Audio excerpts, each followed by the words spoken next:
Hai semuanya, gimana kabar kalian? Semoga selalu dalam keadaan baik. Jadi welcome back di segmen analisa kripto. Teman-teman, di video kali ini kita akan jawab pertanyaan dari Gede Suparnata. Eh, Bang bahas Chainlink atau CBG token. Oke, kita akan coba untuk ulas ya. Chainlink ini adalah sebuah project blockchain information aggregation engine. Kalau kita lihat dari informasinya, mereka mau bikin yang namanya decentralized data center. Artinya apa? Artinya dia pengen bikin inovasi blockchain di mana data centernya itu tidak terpusat, teman-teman, atau sifatnya decentralized. Jadi untuk data-data node, kemudian ada data storage juga, itu pengennya disimpan dalam cloud, dalam penyimpanan awan lah istilahnya. Tapi dia sifatnya desentral, jadi tidak dikuasai oleh satu institusi. Kemudian mereka juga mau jadi data intelligent analyst, teman-teman. Dengan bantuan data artificial intelligence, big data itu akan lebih punya performa yang lebih baik ya di dalam yang namanya Chainlink. Kemudian juga ada content provision dan juga akses. Ya kurang lebih projectnya ini bersifat project yang bisa dibilang um, AI ya, AI mungkin big data juga serta yang namanya storage, cloud storage. Kita akan coba lihat white papernya seperti apa nanti. Yang satu lagi, token holder itu akan dapat right community governance. Jadi dapat semacam kemampuan atau kelebihan untuk komunitas, untuk pengembangan komunitas, terutama pengembangan projectnya. Mungkin ini termasuk DAO juga atau Decentralized Autonomous. Teman-teman yang punya tokennya punya hak vote untuk project ini mau dibawa kemana ke depannya. Ini mereka ada bikin untuk roadmap yang mereka akan kerjakan, teman-teman.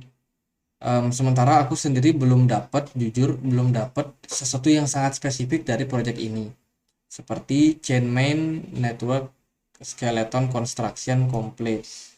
Terus mereka mau bikin ini, teman-teman, di 2023 kuartal pertama itu ada construction completion of the first generation AI data analysis center. Kemudian juga ada steady development teknologi ekologi advanced content creator on board.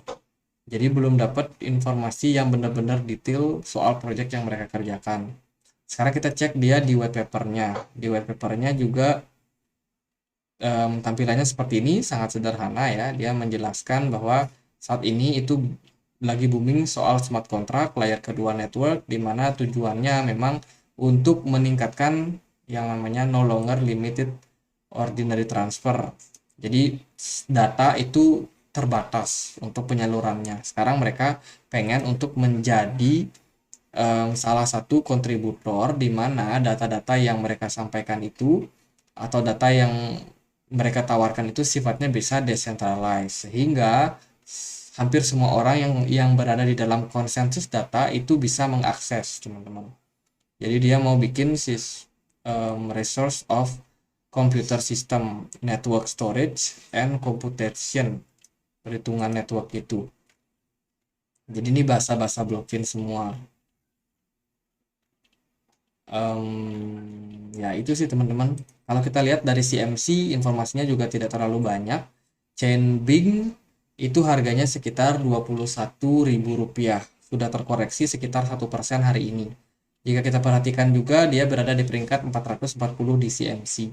Untuk supply maksimumnya itu sebesar 10 miliar token. Sementara yang baru terilis hanya 33 juta saja. Sangat-sangat sedikit, teman-teman. Jadi token yang beredar sekarang itu sangat sedikit. Jika kita perhatikan dari pasarnya, dia bisa diperdagangkan di Indodax dan juga Coin Tiger. Dan yang paling rame di Indodax. Nah, pergerakan harganya volatile banget ya. Mungkin kita bisa cek dia di Indodax seperti apa untuk pergerakan harganya.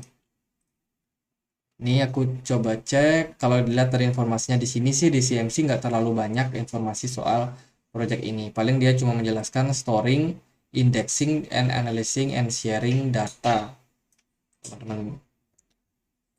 Kita masuk ke pergerakan harganya. Kalau kita lihat di Indodax sendiri untuk CBG sendiri pergerakannya cukup volatile dengan tren yang sideways belakangan ini. Tapi kalau kita lihat dari sebelum-sebelumnya itu harganya udah drop cukup dalam, teman-teman.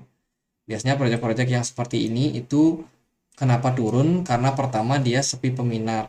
Bisa dilihat kok dari peredaran supply-nya yang masih 0%. Tidak terlalu banyak orang yang tertarik sama proyek ini.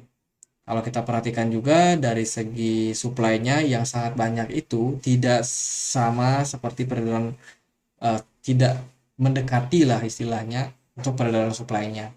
Jadi koinnya itu tersedia banyak, tapi yang pakai itu cuma 33 juta saja. Selain itu, faktor penyebabnya juga karena pasarnya sendiri itu cuma diperdagangkan di Indodax dan juga CoinTiger. Jadi dia butuh listing di exchange-exchange besar. Sebagus apapun sebuah project, kalau dia tidak listing di banyak exchange, harganya bakalan agak sulit buat ngangkat, teman-teman. Jadi itu kurang lebih beberapa faktor yang menyebabkan kenapa harga dari CBG ini turun, drop cukup signifikan. Padahal kalau kita lihat dari sosial media seperti di Twitter itu cukup rame loh orang yang ngikutin, sekitar 17.000 sekian pengikut, dan dia juga cukup aktif dalam hal sharing informasi yang mereka bikin. Tapi kalau teman-teman perhatikan, yang lihat project ini itu nggak banyak, hanya 600 sekian orang, dan yang like juga sedikit. Jadi menurut saya, kesimpulan saya adalah project ini agak kurang diminati.